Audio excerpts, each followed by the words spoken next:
مسلم میں حدیث ہے کہ گناہ مؤمن کے لیے ایسا ہے جیسے اس کے سر پہ کسی نے پہاڑ رکھ دیا ہو، اور منافق کے لیے، فاسق و فاجر شخص کے لیے ایسے یہ گویا ناک میں مکھی بیٹھی تھی اڑا دی، کوئی بار ہی نہیں اس کا۔ یہ مومن اور منافق کے اندر فرق ہے۔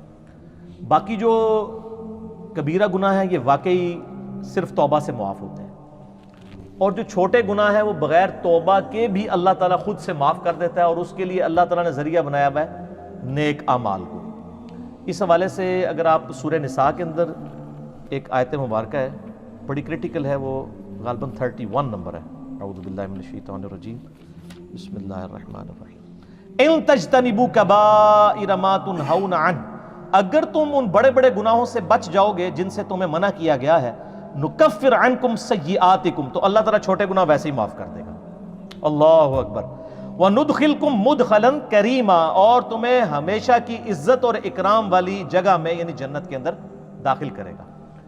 بڑے گناہوں سے بچنا ہے، وہ بڑے گناہ میں بعد میں بتاتا ہوں کون سے ہیں۔ ہماری بدقسمتی ہے کہ اکثر گناہ بڑے ہی ہیں، چھوٹے گناہ جو ہیں وہ اس کی ڈیٹیل، بلکہ چھوٹے گناہوں کے بارے میں بھی اتفاق ہے کہ چھوٹا گناہ بھی جو ہمیشہ کیا جائے تو وہ بڑے کی کیٹیگری میں فال کرتا ہے۔ ایک اور آیت ہے سورۃ النجم میں، یہ زبردست ہے۔ اللہ تعالیٰ فرماتا ہے نیک لوگوں کے بارے میں، الذین یجتنبون کبائر الاثم، وہ لوگ جو بڑے بڑے گناہوں سے بچتے ہیں، والفواحش، اور بے حیائی کے کاموں سے، الا اللمم، ہاں مگر کبھی کبھار کوئی چھوٹا معاملہ ہو جائے، الا اللمم کو اللہ نے بھی چھوڑ دیا ہے، بڑے گناہوں سے بچو۔ ان ربک واسع المغفرہ، بے شک تیرا رب وسعت والا ہے مغفرت کے اعتبار سے، ہوا اعلم بکم، وہ تو تمہیں اس وقت سے جانتا ہے، اذا انشأکم من الارض، جب تم زمین سے اگے تھے۔ ہائے ہائے ہائے، انسان بھی زمین سے اگا ہے، کیونکہ انسان جس منی کے قطرے کی پیداوار ہے، وہ منی کیسے تیار ہوتی ہے؟ اس خوراک سے جو زمین سے نکلتی ہے۔ کدھر تک اللہ تعالیٰ نے بات کی ہے۔ وَإِذَا أَنْتُمْ أَجِنَّةٌ فِي بُطُونِ أُمَّهَاتِكُمْ، اور جب تم ایک چھوٹے سے ایمبریو اور جنین کی شکل میں ماں کے پیٹ میں ہوتے ہو، وہ تو اس وقت سے تمہیں جانتا ہے۔ فَلَا تُزَكُّوا أَنفُسَكُمْ، تو مت کہا کرو میں بڑا پرہیزگار ہوں، هُوَ أَعْلَمُ بِمَنِ اتَّقَىٰ، اسے خوب معلوم ہے کہ کون کتنا پرہیزگار ہے۔ اور جو خدا آپ کو زمین سے اگتے وقت سے، اس ایمبریو سے لے کر پیدا ہونے تک اور مرتے دم تک جانتا ہے، اس سے کوئی چیز چھپی ہوئی ہے۔ تو اس میں بھی آیا کہ لمم، جو چھوٹی موٹی چیزیں وہ اللہ تعالیٰ معاف کر دے گا، لیکن بڑے بڑے گناہوں سے بچنا ہوگا۔ اور ایک اور میں کریٹیکل آیت بتا دوں، یہ تو کہتے ہیں نا جناب وہ توبہ بس کر لیجیے، خالی کھلی توبہ نہیں ہونی چاہیے، اللہ تعالیٰ خالی کھلی توبہ کو نہیں مانتا۔ یہ سورہ نساء کے اندر ہی مسئلہ نمبر میرا 18 ہے، اور وہ بائی چانس آیت نمبر بھی 18 ہے، گناہ کبیرہ اور توبہ کا بیان۔ اللہ تعالیٰ فرماتا ہے انما التوبۃ علی اللہ، اللہ کے ذمہ ہے ایسے لوگوں کی توبہ کو قبول کرنا، للذین یعملون السوء بجہالۃ، جو کوئی نادانی میں گناہ کر بیٹھے، ثم یتوبون من قریب، اور پھر فوراً ہی توبہ کر لے، اس کو تو میں معاف کر دوں گا۔ فاولئک یتوب اللہ علیہم، ایسے پر اللہ تعالیٰ رجوع فرمائے گا توبہ کے ساتھ۔ وکان اللہ علیما حکیما، اور اللہ تعالیٰ علم والا حکمت والا ہے۔ ولیست التوبۃ، اور اس کی تو کوئی توبہ نہیں ہے، للذین یعملون السیئات، جو کہ برے اعمال کرتے ہیں، حتی اذا حضر احدہم الموت، یہاں تک کہ ان میں سے کسی کے موت کا وقت قریب آتا ہے، قال انی تبت الآن، تو کہتا ہے اللہ میں اب توبہ کرتا ہوں۔ یعنی موت کے وقت اگر کوئی توبہ کرتا ہے وہ توبہ نہیں ہے۔ وہ جامعہ ترمذی میں حدیث ہے نا کہ موت کے غرغرے سے پہلے پہلے توبہ ہے، نزع کا وقت آنے سے پہلے پہلے۔ اس وقت تو فرعون نے بھی کہہ دیا تھا کہ میں رب موسیٰ اور ہارون پر ایمان لاتا ہوں، تو اللہ تعالیٰ نے کیا فرمایا تھا؟ الآن، اب ایمان لے کر آیا، اب تو کوئی فائدہ نہیں۔ وَلَلَّذِينَ يَمُوتُونَ وَهُمْ كُفَّارٌ، نہ ان لوگوں کی توبہ قبول ہوگی جو کفر کی حالت میں دنیا سے چلے گئے۔ اولئک اعتدنا لهم عذابا علیما، ایسے لوگوں کے لیے اللہ تعالیٰ نے دردناک عذاب تیار کر رکھا ہے۔ اب رہ گیا یہ گناہ آٹومیٹکلی کیسے نیکیوں سے معاف ہوتے ہیں، اس کا ذکر بھی اللہ تعالیٰ نے سورہ ہود کے اندر کیا ہے۔ سورہ ہود کے اندر 114 نمبر غالباً آیت ہے، ہاں یہ، اعوذ باللہ من الشیطان الرجیم۔ وَأَقِمِ الصَّلَاةَ طَرَفَيِ النَّهَارِ، نماز کو قائم رکھو دن کے دونوں سروں پہ، یعنی ادھر سے آپ فجر کہہ لیں اور ادھر سے مغرب اور عشاء۔ وَزُلْفًا مِّنَ اللَّيْلِ، اور رات میں بھی۔ إِنَّ الْحَسَنَاتِ، بے شک جو نیکیاں ہیں، یُذْهِبْنَ السَّیِّئَاتِ، وہ مٹا دیتی ہیں برائیوں کو۔ کون سی چیز مٹا دیتی ہے؟ نیکیاں. اور نیکی کون سی ذکر ہوئی؟ نماز. ذالک ذکریٰ للذاکرین، یہ نصیحت ہے ان لوگوں کے لیے جو نصیحت قبول کرنے والے ہیں. اس آیت کے کانٹیکسٹ میں ایک بڑی زبردست حدیث ہے جو بخاری اور مسلم دونوں میں ہے. اس سے ویسے بعض لوگوں نے غلط رزلٹ بھی نکالے ہیں اور اس کی بنیاد کے اوپر وہ ڈیٹس بھی مارتے ہیں کالج اور یونیورسٹیز کے اسٹوڈنٹس. میرا مسئلہ نمبر 106 بہت پہلے ریکارڈ ہے، آج میں اس ڈیٹیل میں نہیں جاؤں گا. میرا یوٹیوب پہ ایک کلپ ہے ویلنٹائن ڈے کے اوپر، اس میں نے 17 حدیث بخاری اور مسلم سے بد نگاہی اور اس سے ریلیٹڈ بیان کی تھی. میں آج سکپ کرتا ہوں. بہرحال بخاری اور مسلم میں ایک حدیث ہے، ایک صحابی نے کہا یا رسول اللہ صلی اللہ علیہ وآلہ وسلم، آج یعنی مدینے کے کنارے پر میں نے ایک عورت کو گلے لگا لیا، نامحرم عورت کو، لیکن میں نے اس کے ساتھ وہ ایکسٹریم تعلق قائم نہیں کیا، باقی سب کچھ کیا، تو مجھے پاک کر دے. تو آپ صلی اللہ علیہ وآلہ وسلم نے فرمایا نماز پڑھو، اللہ تعالیٰ یہ گناہ معاف کر دے گا.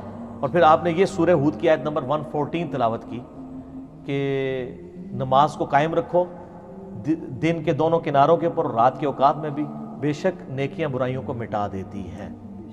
لیکن یہ اس صورت میں جب ایک آدھ دفعہ غلطی ہوگی، اس پہ بھی اجماع امت ہے کہ چھوٹے گناہوں کو چھوٹا سمجھ کے بار بار کرنا یہ خود گناہ کبیرہ اور بغاوت ہے. اس سے ایک واقعہ ورنہ چھوڑ دیا. اگر وہ حضور کو اس وقت یہ کہتا ہے یا رسول اللہ صلی اللہ علیہ وسلم ابھی تو معاف کروا لے تو میں پھر جا کے کراں گا، تو پھر آپ کا کیا خیال آگے سے فتویٰ کیا آتا؟ ٹھیک ہے، تو غلطی ہو گئی فوراً رجوع ہے. بخاری مسلم دونوں میں حدیث موجود ہے. آپ صلی اللہ علیہ وآلہ وسلم نے فرمایا بتاؤ اگر کسی کے گھر کے آگے سے نہر بہتی ہو، اس میں 5 دفعہ غسل کرے، اس کے جسم سے کوئی میل اس میں باقی رہ جائے گا؟ صحابہ نے کہا نہیں. تو فرمایا 5 نمازوں کی مثال ایسی ہی ہے. حتیٰ کہ صحیح مسلم میں ایک حدیث ہے کہ اگر بڑے بڑے گناہوں سے بچا جائے تو ایک نماز سے دوسری نماز، ایک جمعے سے دوسرا جمعہ، اور ایک رمضان سے دوسرا رمضان درمیان کے سارے گناہوں کا کفارہ بن جائے گا. آپ کو اگر میں رمضان میں نماز پڑھوں اور اگلے رمضان میں نہ، اس میں پہلے الفاظ ہیں کہ انجینئرنگ پہلے ہوئی ہے، اگر بڑے گناہوں سے بچا جائے تو نماز چھوڑنے سے بڑا گناہ کون سا ہے؟ صحیح مسلم میں 246 نمبر حدیث ہے انٹرنیشنل نمبر کے مطابق کتاب الایمان چیپٹر میں کہ بندے کے کفر اور اسلام کے درمیان فرق نماز ہے. وہ تو بہت بڑی عملاً کفر کی طرف لے جانے والی چیز ہے. ٹھیک ہے، سب سے بڑا گناہ نماز کو چھوڑنا ہے. تو ایک نماز سے دوسری نماز درمیان کے گناہوں کا کفارہ بن جاتا ہے. ایون وہ تو بخاری مسلم میں آتا ہے جب وضو کرتے ہیں تو اس سے بھی گناہ دھل جاتے ہیں. ٹھیک ہے، تو یہ یعنی کبیرہ گناہ صرف توبہ سے معاف ہوں گے، چھوٹے موٹے جو ہیں وہ اس طرح. تو میں نے کہا نا جو کبیرہ گناہ جو ہے وہ بدقسمتی ہے کہ سارے ہی تقریباً کبیرے ہی ہیں، اور اس کے لیے مشکات کے اندر سر ایک چیپٹر موجود ہے کبیرہ گناہوں کے بارے میں، شروع کے اندر ہی. اس میں آپ ذرا پڑھ کے دیکھ لیں. شروع میں ایک وہ حدیث لے کے آئے وہ جو نبی صلی اللہ علیہ وسلم نے آیت تلاوت کی سورۃ الفرقان کی، یہ بخاری مسلم دونوں میں ہے. والذین لا يدعون مع اللہ الہا آخر ولا يقتلون النفس التي حرم اللہ الا بالحق ولا يزنون.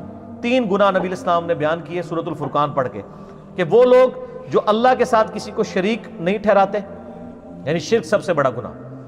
دوسرا نہ حق قتل نہیں کرتے. تیسرا وہ زنا نہیں کرتے. پھر آپ صلی اللہ علیہ وسلم نے یعنی یہ آیت جو ہے یہ دلیل کے طور پہ بیان فرمائی، اور اس سے پہلے فرمایا کہ سب سے بڑا گناہ جو ہے وہ شرک ہے، اور اس کے بعد یہ قتل کرنے والا، اور پھر اس طریقے سے زنا. اچھا، اس کے بعد ایک بخاری میں حدیث ہے کہ بڑے گناہوں میں والدین کی نافرمانی، قتل کرنا اور جھوٹی قسم اٹھانا. سر گنتے جاؤ، یہ صرف بخاری مسلم میں جو بڑے گناہ آ رہے ہیں، صحیح ضعیف کا چکر ہی کوئی نہیں، صرف بخاری مسلم میں. پھر بخاری اور مسلم کی ایک حدیث ہے کہ جھوٹی قسم اٹھانا گناہ کبیرہ ہے. پھر اگلی حدیث پھر بخاری اور مسلم کی ہے کہ 7 کبیرہ گناہ ہے. اللہ کے ساتھ شرک کرنا، جادو کرنا، قتل کرنا، اللہ کے حرام کرنے والے کو حلال ٹھہرا لینا، سود کھانا، یتیم کا مال کھانا، میدان جنگ سے بھاگ جانا، اور پاک دامن عورتوں پر تہمت لگانا. لو جی، پھر اگلی حدیث بھی بخاری و مسلم سے، اس میں زنا اور شراب نوشی کے بارے میں آیا کہ یہ کبیرہ گناہ ہے. سر یہ تو بخاری مسلم کی جو حدیثیں ہیں نا، اس میں یہ چغلی، غیبت، ٹھیک ہے جی، وعدہ خلافی، بہتان، آلموسٹ یہ سارے کبیرہ گناہ ہیں. تو لہٰذا کبیرہ صغیرہ میں نا آپ مسلم کی وہ حدیث یاد رکھیں کہ مؤمن کے لیے چھوٹا سا گناہ بھی ایسا ہے جیسے اس کے سر پہ کسی نے پہاڑ رکھ دیا، اور منافق کے لیے بڑے سے بڑا گناہ بھی ایسا ہے جیسے ایک مکھی تھی تو اڑا دی. یہ کیلکولیشن، یہ میتھمیٹکس تو ہے نہیں ہے. اللہ تعالیٰ تو ایک چھوٹی سی بات پہ بھی پکڑ لیتا ہے. ٹھیک ہے، لیکن یہ نہیں کوئی بتاتا. ہاں یہ ضرور بتا دیں سر، وہ بخاری مسلم میں حدیث ہے، وہ ایک بڑی فاحشہ عورت تھی، اس نے ایک دفعہ اپنے موزے میں ایک کتے کو پانی پلا دیا. اللہ چاہتے ہیں نہیں غلطی بخش دیتا جی، اس کو تو بخش دیا ہے، لیکن یہ قرآن حدیث میں کہیں لکھا ہے کہ فاحش عورت یہ کام کرے گی تو وہ بے شک فحاشی کرتی رہے، میں بخش دوں گا، وہ تو ایک واقعہ ہے۔ تو سر ایک اور واقعہ جو بخاری مسلم دونوں میں ہے کہ ایک بڑی نیکوکار عورت تھی، ٹھیک ہے، اور اس نے صرف ایک بلی کو قید کر دیا اور وہ بھوکی پیاسی مر گئی، اور اس کی وجہ سے وہ دوزخ میں چلی گئی۔ یہ نہیں بتاتے کہ چھوٹی سی بات پہ پکڑ بھی لیتے ہیں، اس کو پھر انہوں نے دوسری طرف کیا ہوا ہے، کہتے تائیں تسی کہنا نیکیاں کرنے دا کیا فائدہ ہے، ایک چھوٹی سی گل تے پکڑا بھی جا سکتا ہے، وہ دوسرے پاسے ٹر پیندے ہیں۔ سر ڈرتے رہے اللہ سے ہر وقت، ٹھیک ہے، خدا کے ساتھ کمٹمنٹ رکھیں اور اللہ سے کبھی بے پرواہ نہ ہو، بے خوف نہ ہو، تو یہ جناب آٹومیٹکلی چھوٹے گناہ معاف ہوتے ہیں، بڑے گناہ صرف توبہ سے معاف ہوں گے۔ اور توبہ سے تو ظاہر ہے وہ تو سورۃ الفرقان میں آیت نمبر 70 میں آیا کہ اگر کوئی شرک سے، جو سب سے بڑا اس کائنات کا گناہ ہے، توبہ کر لے سچے دل سے، ہم اس کے گناہوں کو بھی نیکیوں سے بدل دیں گے۔ سر صرف معاف نہیں ہوں گے، نیکیوں سے بدلے جائیں گے، لیکن توبہ پکی ہونی چاہیے۔ پکی توبہ کیا ہے؟ ندامت کرنا، آندہ نہ کرنے کا پکا عہد کرنا، پھر عہد ٹوٹ جائے پھر توبہ کر لیں، پھر اللہ کی طرف آ جائیں، لیکن اس نیت پہ توبہ نہ کریں کہ آندہ میں جو ہوں وہ پھر کر لوں گا۔ وہ تو قرآن میں ہے یا ایھا الذین آمنوا توبوا الی اللہ توبۃ نصوحا، اے ایمان والو ایسی توبہ کرو جو آگے کو نصیحت ہو جائے۔ اس کی میں دنیا سے مثال دیتا ہوں کہ جس شخص کا ایک دفعہ گرم استری سے ہاتھ جل جائے، دوبارہ وہ ٹھنڈی استری کو بھی نہیں ہاتھ لگائے گا کہ یار کدھر پیچھے لگی نہ ہوئے، تھوڑی دیر پہلے کوئی نہ لا گیا ہوئے۔ تو بس اس طرح کا اگر آپ کا ریاکشن ہوگا نا اپنے پرانے گناہ کے بارے میں کہ یار وہ پہلے ہو گیا سی ہوں تو میں کرنا ہی نہیں، تو برا آپ کی توبہ قبول ہے انشاءاللہ۔